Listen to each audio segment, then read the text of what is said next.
శ్రీ మహతి జ్యోతిషాలయం వారి ధనుస్సు రాశి వారి పరాభవనామ సంవత్సర ఫలితాలు.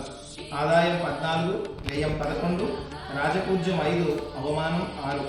శని గోచారం శ్రీ పరాభవనామ సంవత్సరం ధనుస్సు రాశి వారికి 4వ స్థానంలో శని సంచారం వల్ల దీన్ని అర్ధాష్టమ శని అంటారు. ఇది గృహ సౌఖ్యంతో పాటు కొంత ఇబ్బందులను కలుగజేసేటువంటి అవకాశం, శ్రమను పెంచే అవకాశం ఉంటుంది.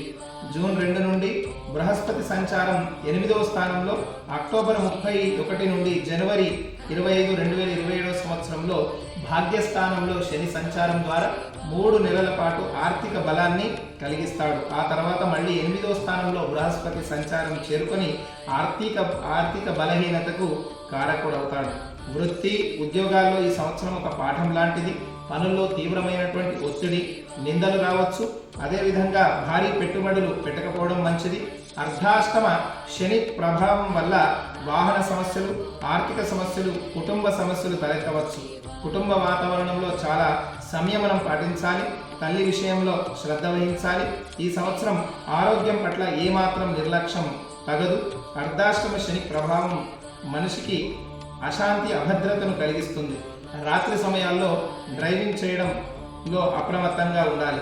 అర్ధాష్టమ శని ప్రభావం తగ్గడానికి వెంకటేశ్వర స్వామి దర్శనంతో పాటు శని ఆరాధన చేయడం మంచిది.